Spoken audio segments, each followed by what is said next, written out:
For more life-changing practical lessons, subscribe to our YouTube channel, Hope of Life.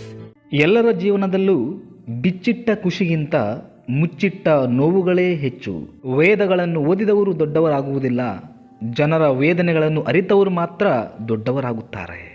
ನಡೆಯಲು ಕಲಿಯುವಾಗ ಜನ ಬೀಳೋಕೆ ಬಿಡ್ತಾ ಇರಲಿಲ್ಲ, ನಡೆಯಲು ಕಲಿತ ಮೇಲೆ ಬೀಳಿಸೋಕೆ ಕಾಯ್ತಾ ಇರ್ತಾರೆ.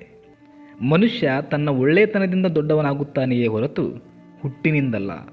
ಸಮಯ ಬದಲಾದಾಗ ನೋವಾಗುವುದಿಲ್ಲ, ಆದರೆ ಸಮಯಕ್ಕೆ ತಕ್ಕಂತೆ ನಮ್ಮವರು ಬದಲಾದಾಗ ಜೀವ ಹೋದಷ್ಟು ನೋವಾಗುತ್ತದೆ. ನಂಬಿಕೆ ಇದ್ದರೆ ಮೌನ ಕೂಡ ಅರ್ಥವಾಗುತ್ತದೆ, ನಂಬಿಕೆ ಇಲ್ಲದಿದ್ದರೆ ಪ್ರತಿ ಮಾತು ಕೂಡ ಅಪಾರ್ಥವಾಗುತ್ತದೆ.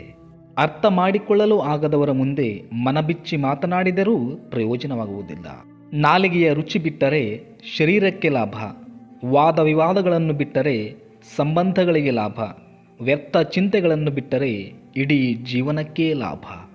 ಜೀವನದಲ್ಲಿ ಸದಾ ಸಂತೋಷವಾಗಿರಬೇಕು ಅಂದರೆ ಭಾವನೆಗಳ ಕೈಗೆ ಬದುಕನ್ನು, ನೆನಪುಗಳ ಕೈಗೆ ಮನಸ್ಸನ್ನು, ಆಸೆಗಳ ಕೈಗೆ ಬುದ್ಧಿಯನ್ನು, ಕ್ಷುಲ್ಲಕ ಜನರ ಮಾತುಗಳಿಗೆ ಕಿವಿಯನ್ನು ಕೊಡಬಾರದು. ಪಾಠವನ್ನು ಕಲಿಸಿ ಪರೀಕ್ಷೆ ಇಡುವುದು ವಿದ್ಯೆ, ಪರೀಕ್ಷೆ ಇಟ್ಟು ಪಾಠವನ್ನು ಕಲಿಸುವುದು ಜೀವನ. ಪೂರ್ಣ ಜಗತ್ತನ್ನೇ ಗೆಲ್ಲಬಹುದು ಸಂಸ್ಕಾರ ಹೊಂದಿದ್ದರೆ, ಗೆದ್ದ ಜಗತ್ತನ್ನೇ ಕಳೆದುಕೊಳ್ಳಬಹುದು ಅಹಂಕಾರ ಹೊಂದಿದ್ದರೆ. ಮಿತಿಯಿಲ್ಲದಂತೆ ಮೆರೆದವರನ್ನು ಗತಿಯಿಲ್ಲದಂಗೆ ಮಾಡುವುದೇ ಕರ್ಮ. ಕಾಲು ಎಡವಿದಾಗ ಸ್ವಲ್ಪ ಸಮಯ ಮಾತ್ರ ನೋವನ್ನು ಅನುಭವಿಸುತ್ತೇವೆ, ಅದೇ ಜೀವನದಲ್ಲಿ ದುಡುಕಿದಾಗ ಜೀವನ ಪೂರ್ತಿ ನೋವನ್ನು ಅನುಭವಿಸಬೇಕಾಗುತ್ತದೆ. ಸಂಕಟದಲ್ಲಿ ತಾಳ್ಮೆಯುಳ್ಳವರಾಗಿದ್ದು ಆಸಕ್ತಿಯುಳ್ಳವರಾಗಿ ಪ್ರಾರ್ಥನೆಯಲ್ಲಿ ನಿರತರಾಗಿರ್ರಿ.